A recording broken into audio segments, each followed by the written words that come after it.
Welcome to Run, Thrive, Survive with me, your host, Sierra Carter, the #1 podcast for your healthy habits for nutrition and exercise, race reviews from special guests, and everyday motivation. And of course, you guys, surviving life together. Are you guys ready?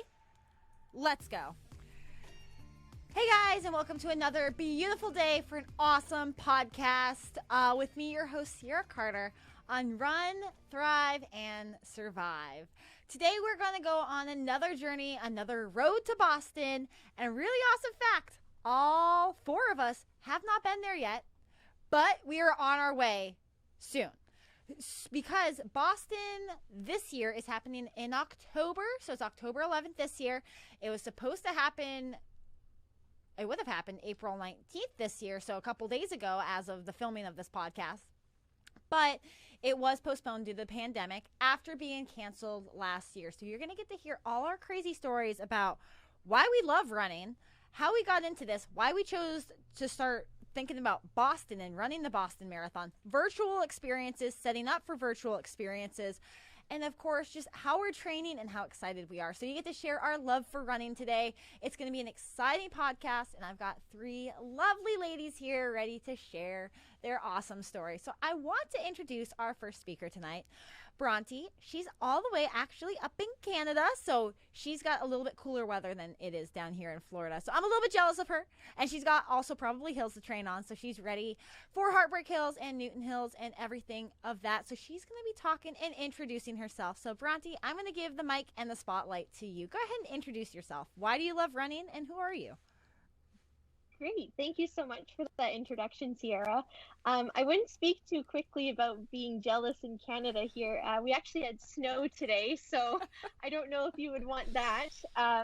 So thank you so much again. And I have always been a really active person. I really loved dance growing up and ballet, swimming and skiing.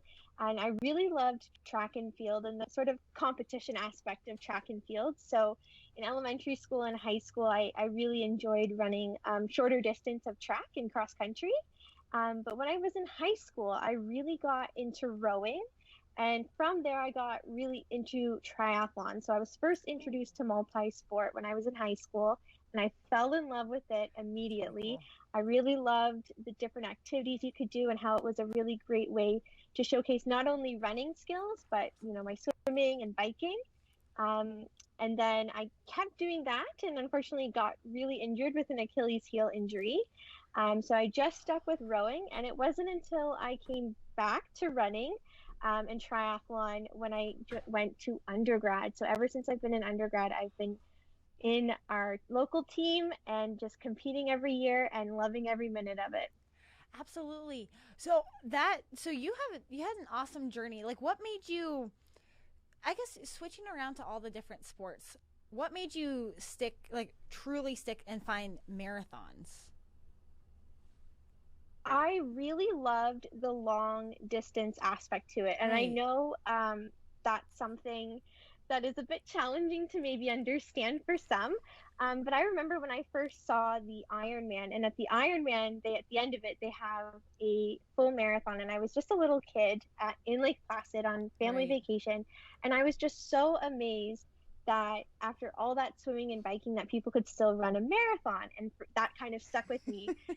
So I really got into long distance running from there, kind of hoping one day to kind of go that long distance and be able to not only just run a marathon, but to combine it with a multi-sport, like a triathlon in Ironman. Absolutely. What? That's incredible. I mean, Ironmans, they have got to be one of the most, I would not say extreme sports, but one of the more extreme sports where you're doing so much to your body, and it's hard for people to understand why we would want to do that, or why somebody would even want to run the marathon. I've had several conversations today. You don't have to run a marathon, but if you're crazy enough, it's fun. That's awesome. Now, what's your inspiration, like, looking into Boston? I know that you're doing the virtual this year, pandemic, craziness, it's hard, especially with the international travel. But what really set your eye on Boston? So that's a bit of a story in itself. There you go. So how this started was in my local city. So I go to a university in Hamilton, Ontario, and there's this huge race called Around the Bay.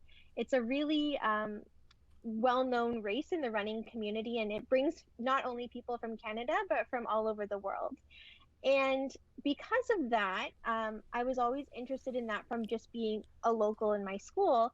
But I also found out that my grandfather ran that same race around the bay. So he ran it in 1939 before he went off to World War II. Wow. So it was always something I had a really personal, close connection to him, and he's since passed. And so I felt like running was a great way for me to still connect with him. And so I really wanted to run around the bay. And it just so happens that their catchphrase, or what it says on the back of the shirt, is "It's older than Boston." So I was just like, oh, I'm doing something different than Boston. That's still kind of cool. I love it. Um, and I just love running in the community and all the crowds of those big races. And that year I ran it in 2019 was the 125th anniversary.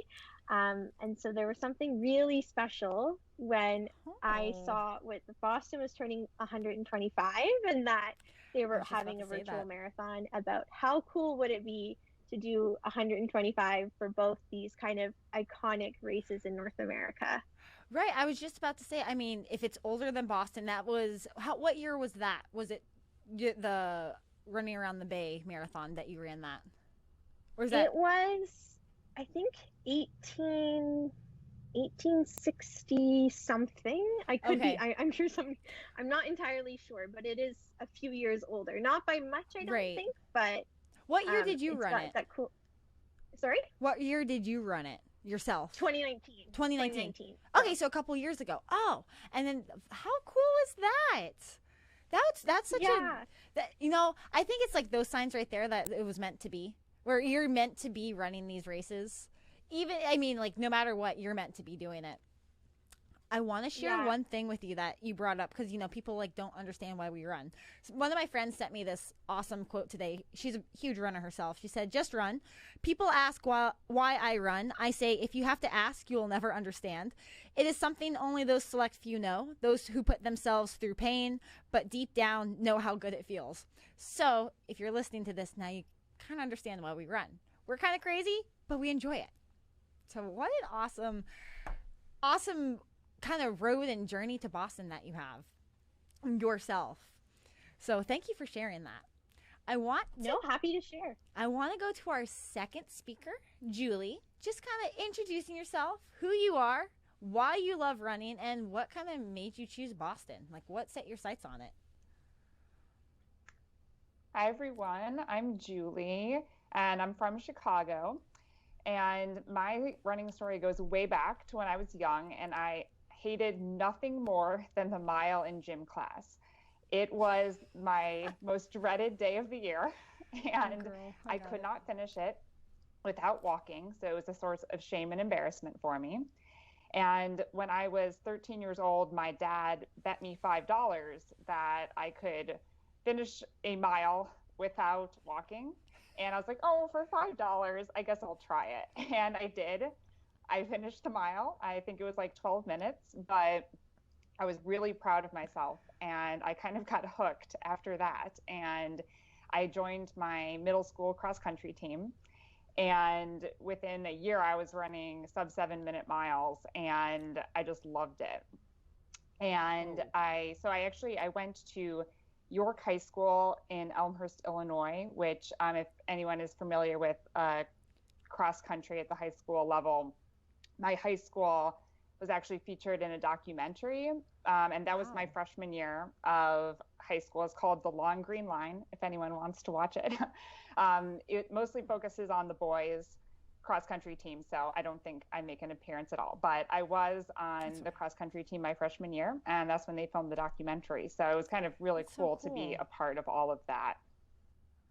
And then I didn't really get into longer distance running until I was in college, when I ran a few half marathons, usually after a few drinks the night before. And I really just ran them for fun. I actually ran one on my 21st birthday. And that's I did them cool. with my dad and just kind of did it for fun, wasn't looking for a finishing time. And I didn't really have my sights set on running a marathon or running fast at all until I was in grad school. And the 20th anniversary of when my dad ran the Chicago Marathon was coming up. So he ran it in 1997. I ran it in 2017. Oh, how nice. And I was like, I'm going to run the Chicago Marathon for the 20th anniversary that my dad ran it. And I think it was the 40th anniversary overall of the Chicago Marathon. So it was kind of a cool year for it. And I ran it. I had a horrible time at it. It was very hot, and I made all the rookie mistakes in the marathon. But by the time I hobbled to the finish line, I was thinking, I've got to have another shot at this. People enjoy it. There's got to be some fun to be had here. So I ran another one the next year, and it went a lot better. I didn't hit the wall. I didn't walk.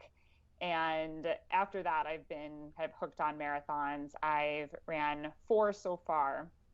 And I really never thought I could qualify for Boston until people started saying in the running groups I was a part of, like, oh, maybe you should try for Boston. Like, and I was like, no way, I could never run that fast in the marathon. Like, that's crazy. And then lo and behold, I did it in my 3rd marathon. And I've since, that was fall 2019. So I have not yet been able to register for Boston until yesterday. When I was able to register for my first Boston. I did 2 BQs since then. So I just ran a race on Saturday this past weekend. So that's April 17th. So I'm really fresh off of that, still sore in the quads, but really happy to at least have had a shot at registering. What races... Oh, I hit my microphone there. What races did you qualify at? Because you said you've got 2 sets then, so you have 3 BQs, or do you have 2? Oh, 2 BQs. I think I misspoke there. Oh, I'm sorry. I think I just misunderstood. What races were they at? The first one was the Indianapolis Monumental Marathon. And that one was an excellent BQ race for a larger race, especially. It's kind of got the feel of some of the larger races like Chicago, but it's just small enough that it's logistically easier to deal with. Right. The course is awesome. It's in November, so I really wanted to avoid any chance of hot weather, and I got it. It was absolutely freezing that day. It was like in the 20s. It was a little too cold, honestly. Ooh, that's really cold. That's better for me than the alternative. But it was really windy and really cold, but it was still a really awesome race. You and then the second one is called the BQ.2 spring race in Geneva, Illinois. And it's a race specifically set up for qualifying for Boston. So you have an 8-loop course around a forest preserve in the middle west of Illinois. Right. And everything is kind of like Boston themed. There were people dressed up as unicorns along the course.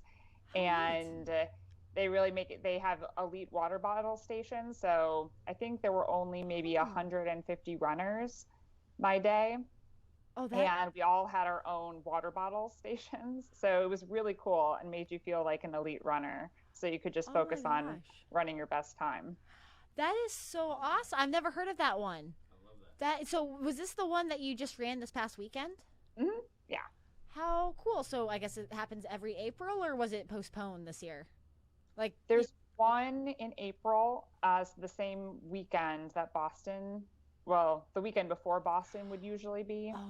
And that's right. Then there's a fall one that's the week before registration, usually. Oh, okay. Do you think they're going to have that one this year too? I hope so. I think they have registration open for it so people can sign up. You do have to be within 10 minutes of your Boston qualifier to sign up for it, at least at the beginning. They might open it up if the field isn't full. Like, you have to show a pastime to qualify. Yeah, you have to qualify for the race that will help you qualify for Boston. Right. Oh, that's awesome. I I've never heard of that. That's so cool. I'm glad that they have a race out there like that. I wanted to touch base because I feel your story. I was that same person in gym class that would accidentally sleep in, that would cry the entire mile, or I would just simply walk out of the class because I didn't want to run the mile. I mean, ever since I was a little kid, tears would stream down my face when I'd run. I used to come huffing and puffing to my dad and telling him, I can't run, I can't take another step. And he's like, it's going to be okay, get over it. And I'm like, I can't do this. And I tell people all the time, my gym teachers would probably just roll their eyes if I told them that I qualified for Boston. They'd be like, that's not right. You never even showed up to class. So I love your story about same thing.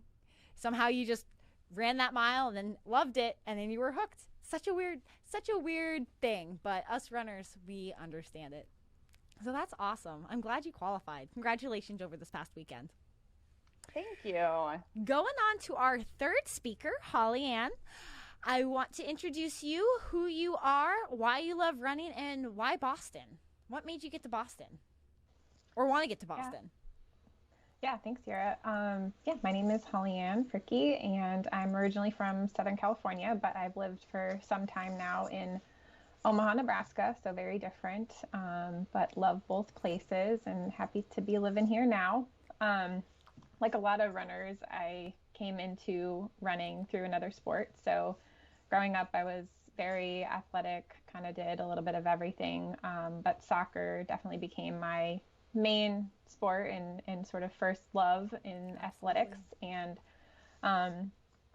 was pretty good, was on some club teams and, high school varsity and all of that. And in California, soccer is a winter sport. And so at some point it became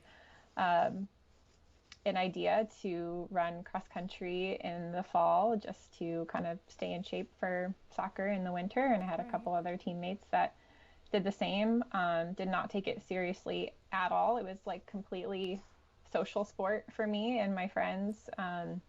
We would, kind of hide from our coach and walk when we could and sneak into the orange groves and pick oranges and eat them instead of running. I love it. Possible. I love it.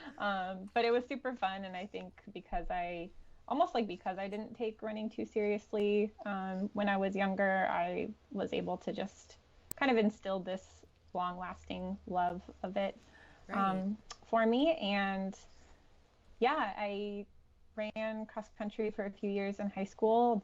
Definitely was not good. Didn't run in college or anything like that.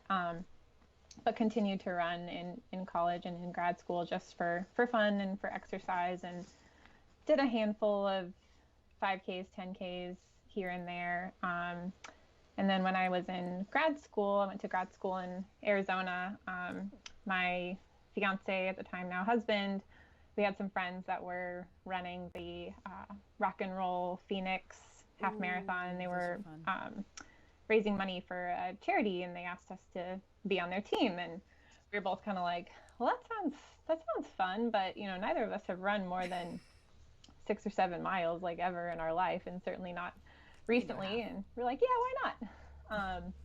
So we ended up doing that, had a total blast, was very, very sore and unprepared. But that kind of lit the fire to continue to do more races. So kept doing half marathons and other shorter events for quite some time, for several years after that first one. Really took my time deciding whether I wanted to run a marathon. I didn't want to be one of those people that ran a marathon just because everyone else was doing it.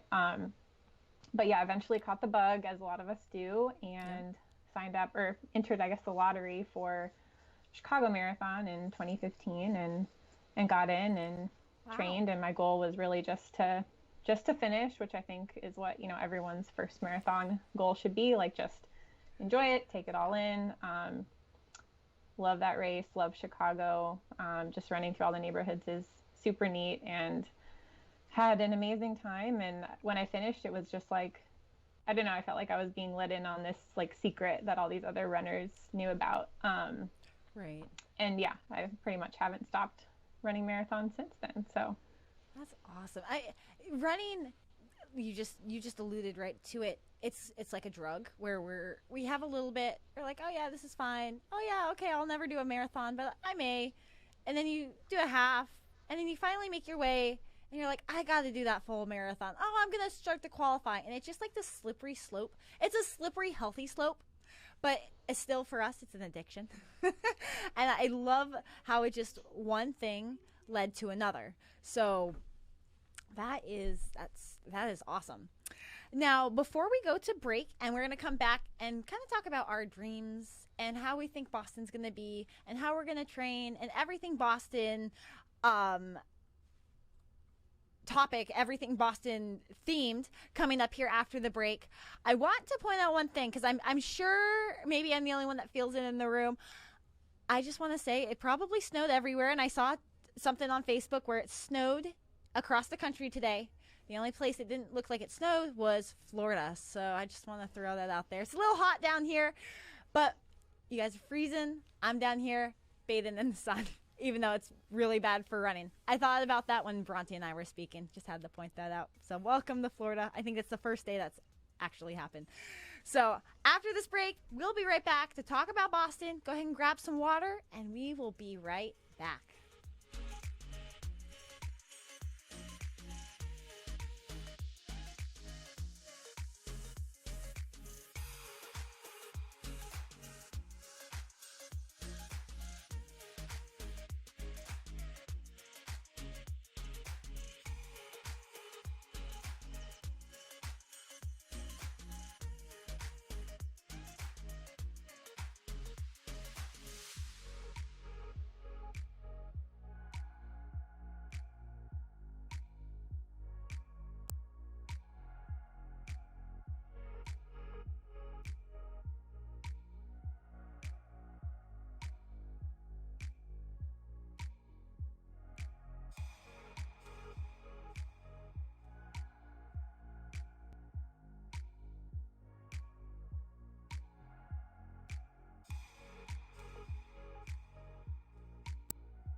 All right, guys, we are back from break. We've got a ton of fun coming up because we're going to be talking about our dreams about Boston, because all four of us haven't actually been to the race yet, but we will get there. I promise we will all get there, but we haven't been to it yet. So I want to start with Bronte. What is your perfect race? What does it look like? Where does it take place? Is it a virtual race? Is it at Boston? What is your perfect race day like? Go ahead and just kind of describe it to us. So for me, it definitely would not be virtual. I ran a virtual half marathon last summer, Right. and it required a lot of personal strength to keep going because Oh, I yeah. was running by myself, and I just kind of had a support vehicle with me, like with my dad driving along to and giving Gatorade and things like that. But it was really hard Yeah. to kind of find that personal motivation kind of at mile 11. It was really tricky. Oh, So I no. definitely would not do it virtual. I would really just want my family and friends there. I think one of the things I really miss in this pandemic is just seeing people and seeing loved ones. So I think a lot of times when I race, my family all comes out. So it's really great if we could do that again. And also just the support of the crowds. And being at Boston being such an iconic race, definitely at the top of the list. But just having Absolutely. the support from a crowd and running with a large group of people again. I miss that feeling of in the bigger races, right? Where you have, because I ran Chicago once. I won't even go into that one. That was, I'm sorry, Julie. That was such a bad race on my part too, that I can't even talk about the Chicago Marathon. But the feeling of those crowds and just people cheering you on the entire way. Like you said, it's like personal, like that mental strength to get through a virtual marathon. It's unbearable. Can I ask what happened at mile 11? Because usually you hear mile 17, 18, 19 were rough, but mile 11, that's early on. What kind of wall did you hit? So I think I just hit a wall. It wasn't necessarily a wall. It was just sort of An obstacle. It was hard to be running that far by Yeah. yourself. And I know we run that far in training runs, Right. but for me, the pandemic was just so much. I've been in grad school and working, and it's always really overwhelming watching the news sometimes with what's going on in the pandemic. I think I just felt a lot emotionally. Yeah. So for me, it was one of those times where I was like, oh, should I be doing this? Should I be doing this? But you know what? I just changed the song on my playlist, and a really like upbeat song came on, and then I just kept going. So it was a great way to keep motivation with that music. So really, I don't know where I would have been without it. Sometimes that's all it takes. Is that just one song? So that's what a kicker. That is awesome. Yeah. And I never thought I'd miss being in corrals. Like, I don't know, when you like go for races and it's like you feel kind of like cattle. I miss that. You do. Although I do have to say I appreciate the social distancing now in the corrals where they have those dots. Like some races I've seen, they've had dots. Because if you think about it, we're runners. The thing that grosses me out when people spit, I just can't handle it. But, when you're in the corrals, you're packed together, breathing on one another. I'm okay with the social distancing in the corral there as a group with everybody. But I'm okay with it. I'm going to have to say that might be a really positive change that comes out of the pandemic. If out of everything, that's a positive change for races. I will take it. So, Julie, what does your perfect race look like? So I know I've told you off podcast that I'm dying to do one of these vacation races in a national park. Yes. I love national parks, and although I enjoy road racing, I don't really enjoy the grind of trying to just do my fastest marathon ever. I would rather get to see the sights and the scenery and maybe do something that's more challenging in terms of elevation, but still get to see like a beautiful sight as I'm running and take in kind of the natural beauty. So I haven't done one of those yet, but I really want to. And otherwise, it would be a cool overcast day, which is the exact opposite of what I like when I'm not running. I like nice, warm, sunny weather. But when it's running, I'd rather have it be raining and 40 degrees than 80 and sunny. So absolutely. I definitely want to do more races that are just kind of for fun and not for time. Hopefully I'll be able to check Boston off my list so that it won't feel the need to like keep qualifying and running faster and faster, but you never know.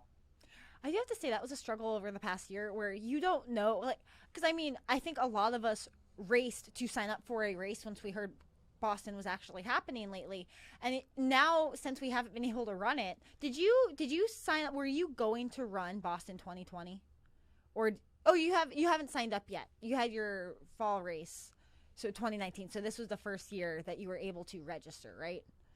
Yeah. So I qualified in fall 2019. I was going to register for the 2021 race if it had been in April 2021, and then when it was postponed, I registered. This was actually a deferment. I was going to try and get a better BQ time in 2020 with this race, and then it got canceled for the pandemic, so I just deferred a year and ran it this year. So this has been a long time coming. I feel like I've been preparing for this race for a year and a half. I think that's a lot of us where we just feel like our training is just getting pushed back, and there's like no end in sight of these long runs that were going on the weekends, and it's just becoming a way of life at this point where people will ask me, oh, are you training for a marathon? I'm like, yeah, I'm going to try to qualify. I don't know which Boston I'm running anymore, but I'm going to try to qualify for one, so I guess I just have to keep running. And it's almost like never ending, where it's almost the fun's never going to be taken out of it, but it's a long journey at this point, and I completely understand you when you just want to have fun and just look at the scenic routes. Now that kind of brings me to another question. Are you a road racer, or do you like trail running? Which one do you prefer? I've done a bunch of trail running. I haven't done too much of it since when I moved back to Chicago. You really kind of have to go far out to find a really good trail. I actually live along a really awesome running trail called the Prairie Path. It goes cool. kind of cuts across Illinois, going west from Chicago. And I live right on it, so it's super easy. A lot of people train on it. It's a gravel trail, no elevation, not a hill in sight. There's a bridge that you cross over maybe once in a while, but it's very flat, not challenging or technical. So you really kind of have to go out of your way to find any hills or any like real foresty areas. But I did my graduate degree in Indiana at Bloomington, and I used to go up to Brown County to do some trail running. And then I had a fellowship at University of Rochester that also had awesome trails. So I got to do that then, and I want to do some more of it. But otherwise, I've kind of just been road racing, trying to get that Boston qualifier. It's a journey, but trail running, it just takes your mind off of things, especially if you're in grad school, working on a PhD, whatever it is. It really gets your mind off of anything else you have to think about, because you just have to think about breathing and surviving at that point. So awesome. Thank you. Now, our next speaker, Holly Ann, what does your perfect race look like?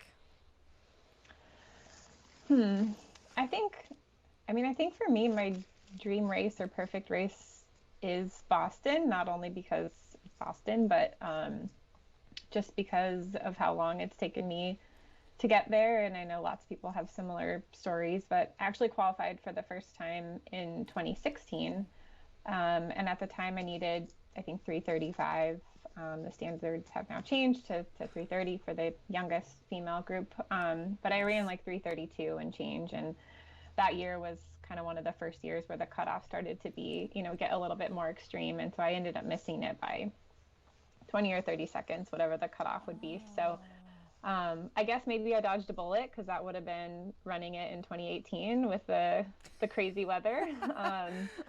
Although I feel like so many people have such cool stories from that day. So I mean, after I kind of ended up missing the cutoff, that just lit a fire in me to like get even better. So I ended up hiring a coach, and I went through a series of other failed BQ attempts in 2017 and 2018, and finally kind of had my like breakthrough race at CIM, California International Marathon, in 2018. So my qualifying time is now like almost 2.5 years old. So it just feels like a total long time coming. And then I spent most of, like the second half of 2019 and then a lot of last year injured and then recovering from hip surgery. And so it's kind of a blessing in disguise that the pandemic led to Boston not happening last April and eventually last September, because I wouldn't have been able to do it. I had totally, planned to sign up and participate both in April and then September, but I ended up having surgery in May, so almost a year ago. So for me, it just feels like a long time coming, dream race, redemption race for kind of my journey with marathoning over the last few years. Did you think it was going to be this long of a journey when you started on it? Definitely not. Definitely not. I mean, I qualified, the first time I qualified, it was my second marathon. So I was kind of like, not that it was easy. I mean, I trained really hard, but I was like, okay, cool. And I thought, I'd just go run it, kind of be one and done and set some sort of different goal. And yeah, little did I know it kind of took over the next couple of years of my life. Right, and it's still going. It's still going. Now, prior to the show, we were talking about how you ran the virtual Boston. And if you don't mind me asking, I know you said you had hip surgery in May. Did you run the full virtual Boston? Did you get to do that? Were you recovered in time? I did do it. Awesome. I don't know that I was fully recovered in time. All right, two separate questions. But I did it anyway, because runners are stubborn. But yeah, so I had surgery in May, and I had to take basically like almost 3 months off from no running. So I was able to like bike and walk pretty quickly afterwards, but wasn't able to start running like off of I was really lucky that I had access to an anti-gravity treadmill, an Altergy. So I was able to run on that a little bit. But yeah, I wasn't running until about 12 weeks after surgery. So like mid-July. And then I did my virtual Boston Labor Day weekend, and I walked the entire thing. So I ended up having a friend that did the entire thing with me, which was amazing. It like makes me want to cry just thinking about it. Just so sweet. And I had a handful of like friends and family that came out. We set up a looped course around a lake outside of Omaha, did 4 loops, and had various people jump in with me and run or bike, and set up a like finish line and finish line tape, like all the cheesy stuff that you don't normally do unless it's a pandemic and you're recovering from surgery. So yeah, it was a really, awesome. really, really neat experience. Very special.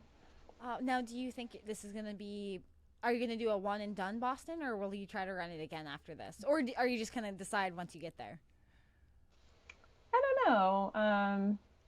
Yeah, it's hard to say. I mean, I think I'm excited for the October version of Boston, just because I think, so few people will be able to say they ran in hopefully the only, right. Fall Boston. But I think, Cross your fingers. experiencing it at its full capacity and in April on Patriots Day someday would be awesome. An experience I'd want to have as well.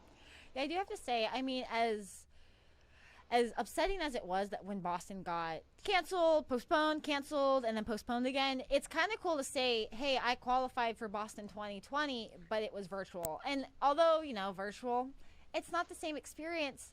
When we look back on this in years, the only canceled Boston, we can say that we were qualified and we ran that. And I think that in itself is pretty special. Even though it sucked in the moment, it is pretty special. And it's going to be even cooler for everybody running this year to run in October. And hopefully the weather is better in Boston in October than it is in April. I'm not sure, not super familiar with Boston, but I mean, hopefully it's just not another 2018, because I've heard some wild stories about 2018. A lot of people, they made it through, but that doesn't sound like a perfect race to have. Now, on the long time coming with Boston and everything going on in our lives, all of us seem like very busy people. And the biggest thing about a marathon is training, right? How do you guys train? So I'm going to start with Bronte. What does your training look like from beginning to end? How many miles do you get up to? Do you follow a training plan? What does that look like? And how do you mentally prepare yourself as well? Like, do you meditate? What kind of mental preparedness do you do? Because we all know marathons are also very much just mental strength along with that physical strength once we hit that certain threshold. Start with you, Bronte. Yeah, so for me, I'm working and teaching and in grad school, so I do have quite a bit on my plate with running.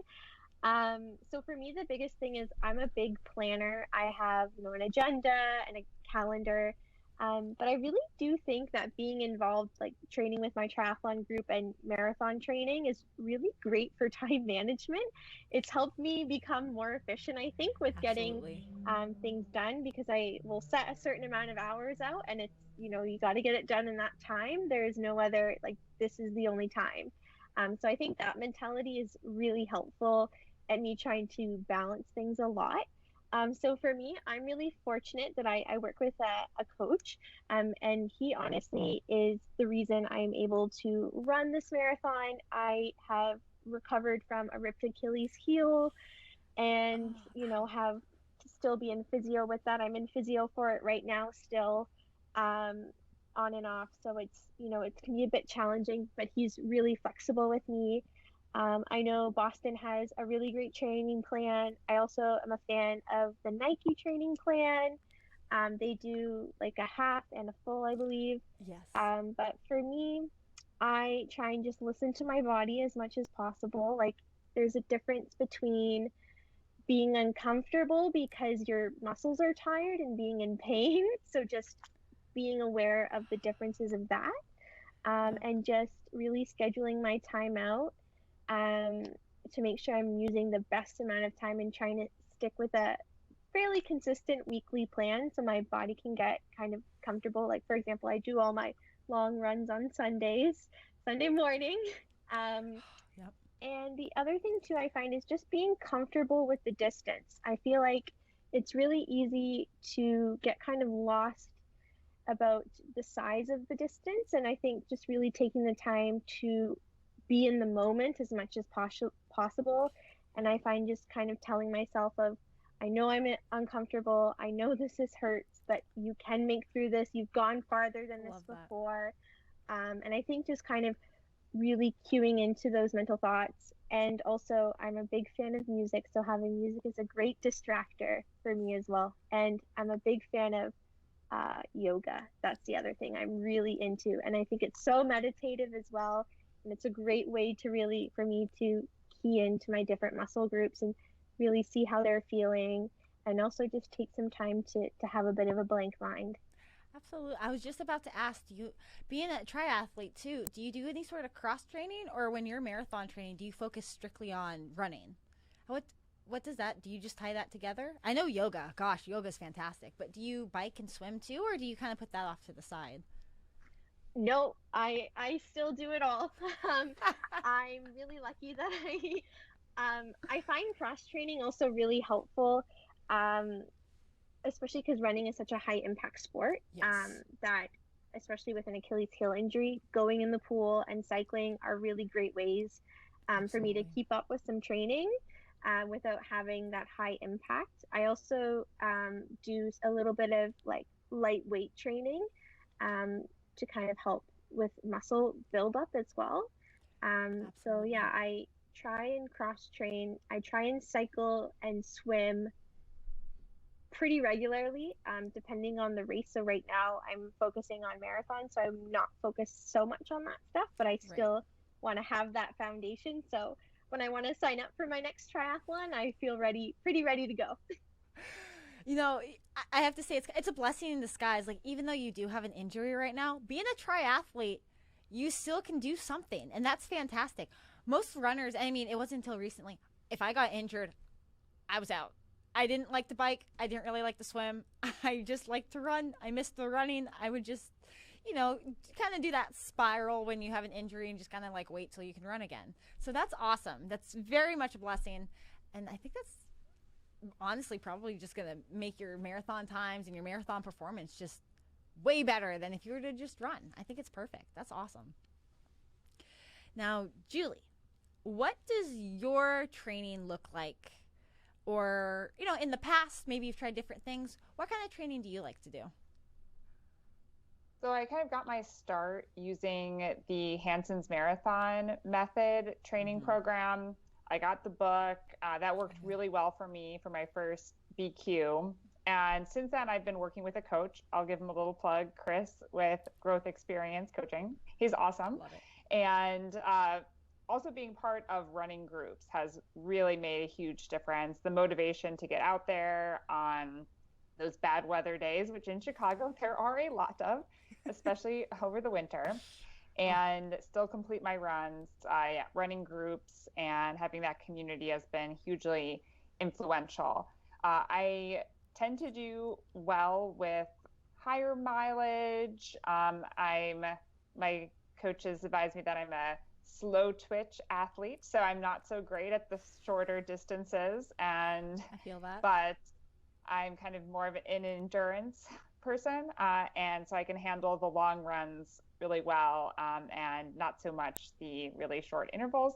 But I'm getting there. That's definitely something I can work on. I used to do a lot more weight training and cross training, but since gyms closed down from COVID, I just haven't gotten into the gym as much. And honestly, I think with my last marathon, strength training was something that I probably could have done more of, because I started to get calf cramps pretty early on in the race. So my muscles were probably just not able to handle the pace that my cardiovascular system was. So I want to incorporate more strength training, but that'll be for next time. I have to say, it's, well, two things. One, are gyms still closed up there, or have they opened? I think they've opened for sure. Gotcha. It's a lot of, they limited capacity, wearing masks. Right. I just haven't taken the initiative to get a gym membership with all of that in the way. Yeah. I just was I'll just run. Oh, that's our downfall. I do the same thing. Like, what? Don't worry, it's a pandemic. I can still run. Outside's open. And then that happens. I think it's crazy how just small amounts of strength training. So when I first like tried to qualify for Boston, a lot of people were saying you can't do weights anymore. You shouldn't be doing weights. But of course, I kind of fought back, thinking, well, my muscles are going to like disintegrate with all this running. I'm going to need to do a little bit of something. And I think that was my saving grace too in the first marathon that I qualified at. So it's funny that you say that, because a lot of runners run the other way when it comes to strength training. And Bronte, I've noticed a lot of people run the other way when it comes to yoga too. It's a hit or miss. You either, as a runner, love yoga or you hate it. And mostly it's because we're also very tight. Our muscles are tight. They hurt. We run a lot. So it's interesting. I'm glad both of you kind of correlate those things into training. Holly Ann, what does your training look like? What do you do? What kind of plans do you follow? Maybe cross training? What do you integrate? Like, what's your favorite? Well, I work with a coach as well that I mentioned earlier. I've been working with him since 2017. So I pretty much just do whatever he writes for me. Sometimes I push back a little bit. So now that we've been working together for a long time, we have kind of a more collaborative relationship around it. But typically when I'm training for a goal race, a half marathon or marathon, probably running, 5 up to 6 days a week, typically kind of one, harder effort in the middle of the week, longer workout effort, whether that's, we mix it up and transition between like hill repeats, track workouts, which are totally my favorite, tempo runs, which are my least favorite, and kind of everything in between. And then, classic long run on the weekend. Sometimes there's some, marathon pace miles worked into those, towards the end of the cycle, but nothing too crazy, pretty basic, which is what has worked for me for lots of cycles. And so probably do something, pretty similar to that again in the lead up for Boston. I know Boston is a very technical course, so I think we're gonna just incorporate more hills in my long runs and workouts. People tend to think that the Midwest and Nebraska are very flat. However, Omaha is not.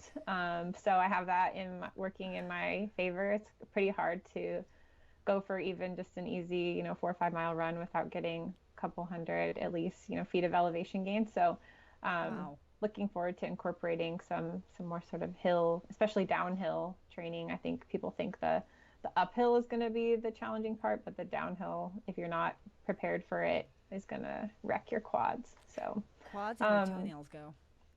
Yeah. And then I'm a huge believer in strength training. That's something I've pretty much incorporated from the beginning of getting into distance running, and I've done different things here and there. I think, like Julie said before COVID, I was in the gym doing more kind of intense lifting. I've just not been interested in going back to the gym, even though they've been open here for quite some time. But I've tried to slowly and steadily purchase some equipment for home gym. So getting there, and I've been using the Peloton app for their strength program. And they actually have a Strength for Runners series, which is awesome. If you guys haven't checked it out. It's like 10 to 30 minute videos that are all about like mobility and flexibility and just some like basic strength movements for runners that I think are really good, but they don't make you, too sore the next day to like do your workout or do your run. So, yeah. Right.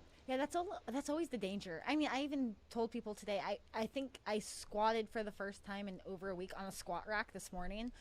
And I used to squat a lot before I ran, but I don't know. I didn't need to if I was running as much as I have, like adding weight to the squat rack. So I like that they have like an app that's not going to make you so sore you can't run tomorrow.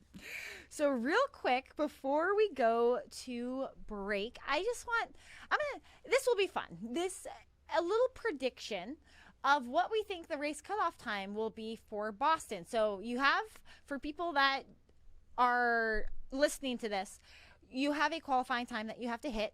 And on top of that, you have to get a buffer past that qualifying time because they pretty much line you up by time and take however many. So like last year we had to get a minute and I think it was like a minute and 19 seconds better than the qualifying time to get in for Boston 2020. The year before that, it was something crazy like 4 minutes and 50 seconds. So it was close to 5 minutes. So this year with now 20,000 runners, probably about 4,000 of those being charity runners, there's only going to be like 16,000 spots. And a lot of people are being very skeptical about how long this is going to, what kind of buffer people are going to need. I want all of us to just throw in a guess, and we'll see and revisit who gets the closest. So, Bronte, let's start with you. What would your guess be for this buffer? I think it's going to be, my gut says 5 to 10 minutes, but I feel like 10 minutes is really on the more extreme side, right. So probably more to 5. Right.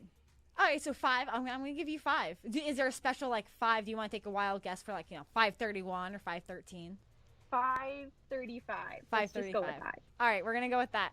Maybe you're right. If whoever's right, I'm going to ask you next year what time I need. All right, Julie. I'm going to go with an entirely self-serving guess, and I'm going to say 4 minutes and 58 seconds because I have 4 minutes and 59 seconds buffer. So I'm hopeful, but I also am hopeful that it's a double qualifier for 2022 so that I can hopefully get into 2022 with a 5-minute buffer. Hopefully. Definitely. Wow. I hope you don't miss it by a second. Or yeah, that would be awful. And Holly Ann, what would your guess be? Actually know someone who missed it by a second another year. Don't break my heart. Which I think is worse than missing it by like a minute. But yeah, I don't know. I mean, I've been, reading things on the Facebook forums and Reddit forums, and a lot of people are predicting like a 10 to 12 minute, and I just think that's too high. I think there's going to be a lot of international folks that aren't ready to travel or can't travel. I think there's just a lot of uncertainty still around what the precautions and requirements are going to be. I think probably somewhere in the 6 to 7 minute range is more realistic. I hope it's lower because for Julie, and also I have a handful of friends that are kind of in that 3 to 5 minute area as well. And I've also been there myself before, so I feel like, crossing our fingers. Our fingers. I'm definitely going to throw in one. So I'm going to have an optimistic one, which optimistically I'd like to say everybody's going to get in because maybe people don't want to travel over and they're kind of worried about the crowds, and maybe we're overestimating ourselves. So that's my positive guess. And then my not so positive guess is I feel like it's going to be like an 8:23. I don't know why I keep thinking that number, but I just imagine looking back and saying I didn't get that, and it's just, one of those heartbreaking things. But I guess we'll see. So let's see who's the closest. But right now, we're going to go to break, and after that, we're going to have some Boston trivia to finish out the night.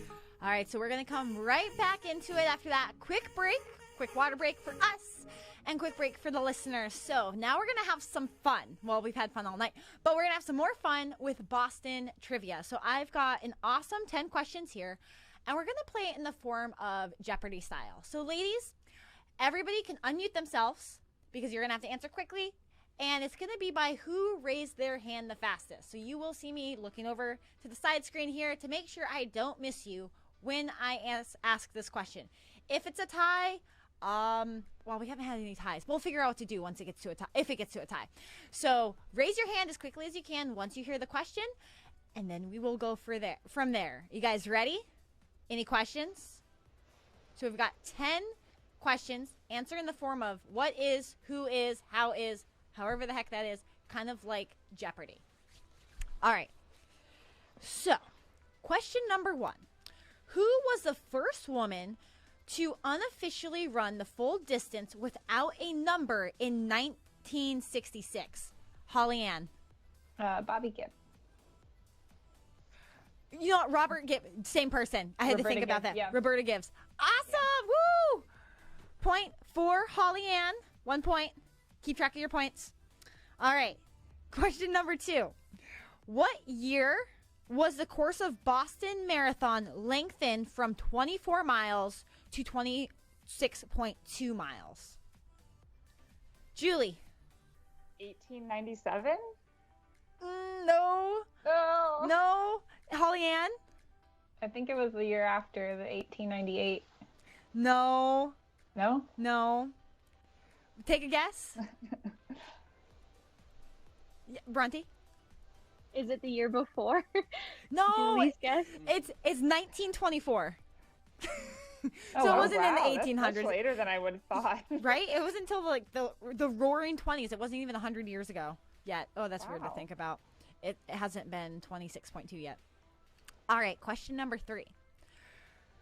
What is the most competitive bracket time in women? What's the time for the most competitive bracket time for women in the Boston Marathon? Julie. Do you mean the qualifying time? Qualifying or just time. Yes. That's 3:30. Bingo. Nice job. I know that one well. That's yours? Mhm. Yep. I get it. You got a nice 15-year span in this 3:30 bracket. We're not going to, I mean, everybody's been aging up, and I've just, like, it's broken my heart because they got 5-10 minutes for free. And I was like, it's going to be a while. It's going to be a long time. All right. So question number 4. What is the name of the women's college along the race? Julie. Wellesley? Yes. I think that, yeah, good job. Number 4. Boston Marathon is part of the Abbott's World Marathon Major Series. Name the other 5. There's 6 of them. Oh, whose hand went up first? I think maybe Holly Ann. I think Holly Ann. I think because it went like do. Holly Ann? So New York, Chicago, Berlin, Tokyo, and London. Nice. Awesome job. All right, number 6, I think we're on. What are the names of the various hills that precede Heartbreak Hill? What do they go by? Julie. The Newton Hills? Yes. Bing bing bing. It's like I hope each hill doesn't have its own name. Oh. I think it starts what is it, the Newton Fire Station, and then it starts to get into those rolling hills and it goes up Heartbreak Hill. That's what I was told. Again, it's a very technical race, so we're going to have to get there. All right, number 7. What company is the official sponsor of the Boston Marathon since 1989? Bronte, where are you at? Is it Adidas? Yes! Nice job! Yep. Because I think these are, yep, right here. I was going to say it's on our jackets. We just have to, like, look down real quick. All right. This is a question for this year. What two main colors, is the celebration jacket for 2021? Holly Ann. Blue and yellow. Yeah, we're going back to the It looks original real race. nice. Doesn't it look I nice? want that jacket so badly. I know. Me too. It's There was such no way they weren't going to make it blue and yellow, but I'm happy to see it. right. Going back to the original colors. Somebody said on the forum how many years it's been since they've had a blue and yellow jacket. I can't remember. Does anybody know? I guess that can be a question. How long has it been since the last blue and yellow jacket? For some reason, 2013 is in my mind. I was but thinking don't the think same. That's That right. makes sense. I was thinking the same, but I didn't want to give false information. I don't really know. Don't know myself. I guess we'll have to look that one up. No, we'll have to look it up. All right. In 2020, the race was canceled. Only one other time in history, it came close to a cancellation, but it was actually turned into a relay. This was in 1918. What was this reason? Bronte. World War I. Yes! Nice job. All right. Next question. What is the name of the beer the Boston Beer Company launched in 2019? Julie. I remember really liking these beers. I thought they were 20. Was it 26.2 beer? There's another word with it. 26.2. Oh, I'm not sure. It's 26.2 brew. I know. I would have never guessed. I just remember the 26.2 myself. I can picture the bottles. Right. And then the last question here. It's a year question. What year was the wheelchair division added to the Boston Marathon? Take a wild guess. It's a couple years after women were allowed to run Boston. Bronte. I think Bronte was handed first. 1975? Would you say 18 or 19? 19. 1975. 1972, yes. right? Yes, it was 1975. You got it. Yeah, 1972 was women. 1975 was the wheelchair division. Nice job, you guys. Woo! We've got winners all around. So that concludes tonight's podcast. It concludes tonight's trivia questions. Thank you, ladies, so much for joining in tonight. It was a blast.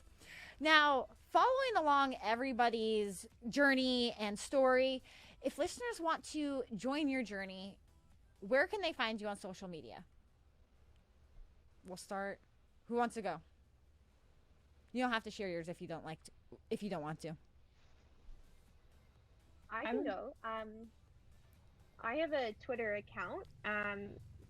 It's mostly academia related, but hey, it's Bronte K Johnston, and that's Johnston with a T. Awesome. So JOHN STON. Sorry, I had to think in my mind what I was spelling out there. All right, awesome. Bronte, BRONTE Johnston. I love it. Bronte K Johnston. Bronte K Johnston. Sorry, I forgot the K. Awesome. Julie?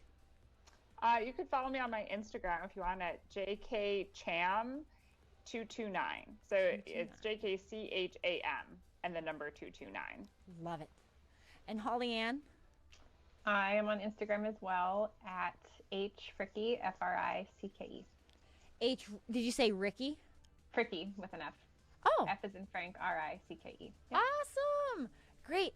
Well, I wish you ladies the best of luck in this upcoming week. I think we'll probably know within the next few weeks. So cross our fingers that everybody makes it in this year and we all have a wonderful race. So we'll do a follow-up probably after the Boston once we all run it. So you guys, thank you so much for coming out tonight. If you enjoyed this podcast, to the listeners, please like and subscribe to this podcast. Share it with your friends, and also head over to my social medias. At The Runpreneur, a little bit different from the podcast name, but it's at The Runpreneur on all social medias, and there you'll find podcast updates, new things coming out, and a lot of more fun content. Other than that, let's all go out, enjoy life, and always run our lives. You guys, thank you so much. Have a great night.